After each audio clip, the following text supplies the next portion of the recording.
Good evening, everyone.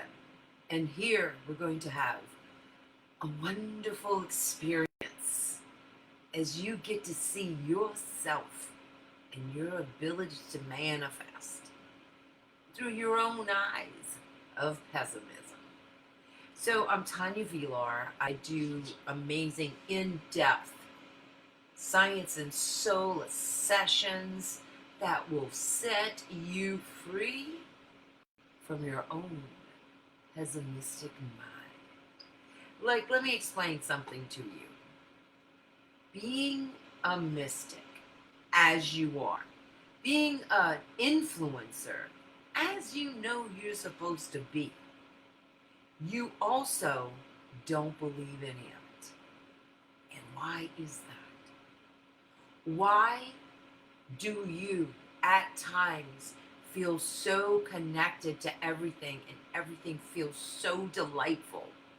And you understand this, like you've been doing personal growth work for decades. So you get it. You really get it. And you've seen people that have you yourself have manifested huge things in your life. And then you forget that power and you go back, your next creation, you hit the wall again of doubt. So being pessimistic and being a mystic is essential in order to ground heaven on earth. So I'm going to talk a little bit more about this. I want to know your comments. I want to know, what do you find is your biggest downfall when you're manifesting? Hi, Angelita. Okay, girl. So, like, as you, Angelita, are working with your life, I see you're traveling. You've traveled a lot more this year. Like, what got your vision to you to start believing that, number one, you would be able to feel better, like able to be grounded? Like, what are you wanting to create in your life? And you feel like you've gotten close, but you never get right across that finish line. What that is, and I'm going to show you how to get through that little thing, because it actually is a little doubt. It's not a big doubt. By this time, it's the little doubt. It doesn't matter how tonightsy it is. When it comes to manifesting, that's where the rub is. What's the rub? Like, what's the rub? How do you implode when you feel your manifesting is not working? How do you implode? What are the words that rush in, right when a goal isn't met? Okay, so I'm going to talk about myself personally. Please let me know who's watching. Like, what is the thing that you're manifesting right now that you're really wanting to even, like, get up on the horse and manifest again? Because it's something you've tried over and over again. Some of mine that it took me 5 times getting in there, hey Kim, was my amazing relationship I have now. In the past, I was an utter mess at that. Utter mess. Like, I knew I had a soulmate. Like, I knew it. I knew it. I could see him. I could feel it. And then when it came to me getting out in social situations, the pessimistic person in me comes out.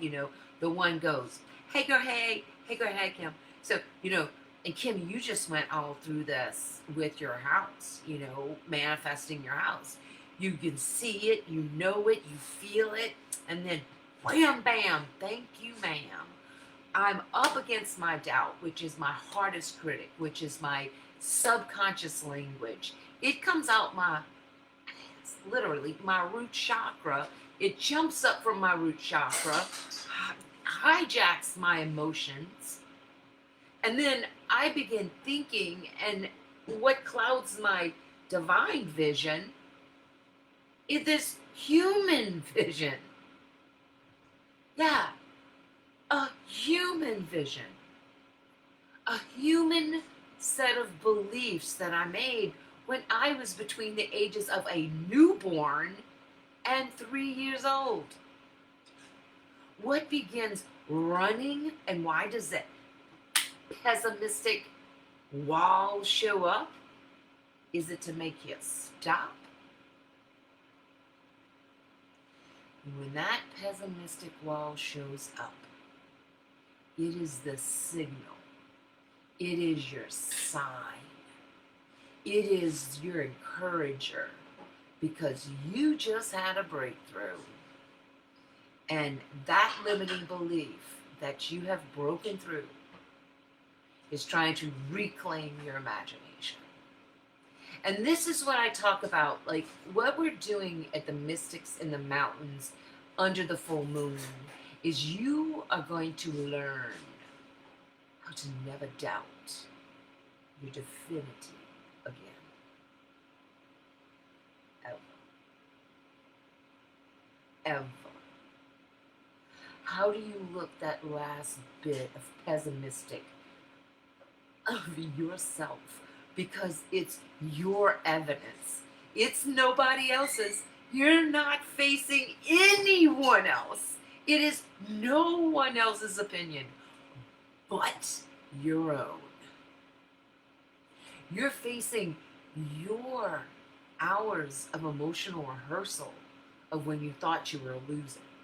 You're facing your hours of neurological programming of what you watch on TV and what you've been moving towards subconsciously in order to protect yourself. You're moving based on evidence you have collected about yourself. That isn't accurate. It is not accurate.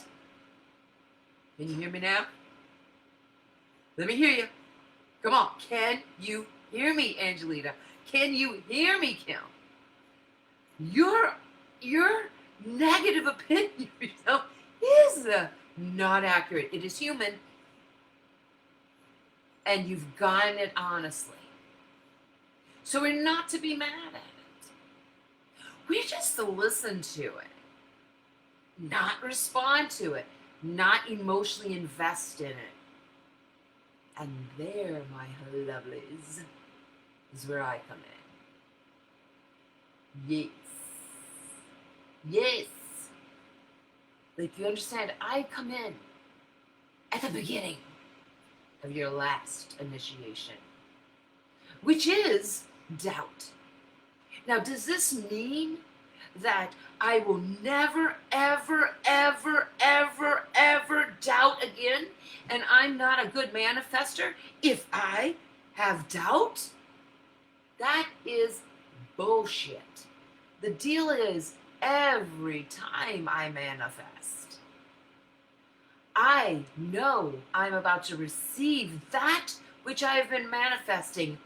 Oh, as soon as I weave and part my doubt. It's part of manifesting. I am not going to sit here, and I don't want you to sit there anymore trying to fix who you are and remove all doubt before you begin to manifest. I want you, number one, step one, to get a clear vision. And I don't care how many times you have to sit down and write it. I don't care how long it takes you to stretch your imagination to who would you be without pessimism? What would I be doing if I embodied the vision of no limits? I mean, down to exactly what you would be doing every day. This isn't freedom, and manifesting isn't only manifesting. This is what I see a lot of people have done, and I want you to understand you have more power than just manifesting a vacation. You have way more power than manifesting a house. You have way more power than manifesting a soulmate. Like, those are just like practicing your manifestation skills initially. But how many things do you have to go right in your life before you totally embrace who you are and begin shining your light beyond a victim story? They tell you right there, right now, what I love about pessimistic manifestors is they get that they're a visionary. Like, what are we really wrestling with, my mystic friends? We're wrestling with the fact that we've been walking between two worlds our whole life. You know, like our vision of heaven and our vision of nirvana and our vision of how we love people. When we see people, we see their light and we see their talents. And then, you know, we've been practicing for decades to learn how to empower people, how to call out their beauty and their light. Have you not? Have you not? Have you not invested in learning how to bring out the best in another person? Of course you have. And you're thinking, when will I feel worthy enough for someone to call that out of me? And the deal is, you are the one and the only that can call it out of yourself. I can inspire you. I can create the environment, which I do expertly. I can also tell you exactly what words to say and what evidence to collect in order to create a whole new neural pathway so that you just dovetail, that you celebrate your doubt and you dovetail right through it to annihilate it. And you will be exquisite at this. But you're never going to run from doubt again. And you're never going to let your doubt stop your mission for influencing the millions that you are here to influence with your spiritual message. So yes, I only trust pessimistic manifestors. I don't want anyone sprinkling fairy dust on a problem. I want to see the fruits of your manifestation. I want to hear about how you've connected and helped more people. I want to hear about your vision, and I want you to also, in that vision of helping other people, include yourself first. Because until you understand how to get your cup to overflow, you're really not helping anyone. Oh, you're practicing something. However, to reach the potential and to lock in your potential and stop trying to reach and get better, but just lock in your light.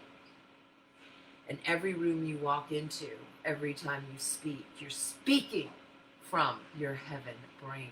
So as I said, what is our big issue here, and why do I only trust, and why should you only trust a pessimistic manifestor, is because I look for the evidence. I count the days from when I say it to when it shows up. The thing is, from when I say it, I am looking for it to show up. From the moment I speak, I understand the power of my language. So I know it is going to show up. Now, what I measure is the time between when I speak to when it manifests. And I'll teach you how to do that too. So you just get out of the emotions. Am I a good manifester or a bad manifester? Or do I not have it? Or am I an imposter? Am I really magic? Am I not really magic? Well, we're not going to get caught in that mess. That's just all avoidance. That's avoiding wanting to manifest. I am telling you, someone just healed my heart the other day. I hired a coach, and they said, you know, the first question before they even began to work with me is, are you ready to radically take responsibility for the success in your life, not the success in other people's lives? You're doing that brilliantly, Tom. Are you willing to take radical, I'm asking you, responsibility of the power of your manifesting skills? I'm here to help you through the first steps. There's 3 major steps. The first one, though, is that you must get nothing you speak is as important as the tone in which you speak it in. And the main emotion, so this is the word I want you to go to bed with tonight. This is the word I want you to ponder. I want you to ponder this word. I want you to bring forth in your imagination, what is your definition and visceral experience of satisfaction? So satisfaction is the word for night for all of my pessimistic manifestors. We are the most powerful people on this planet when we understand the power of our doubt. What does it signify? How do we process it and transmute it? And how do you stay aligned to the life and the frequency of charmed? I love y'all so much. Please share this video. It helps me tremendously. And if you know anyone who is ready to begin the end of their victim story, I have 6 seats left with the mystics in the mountains under the full moon. It's going to be magic. Love y'all.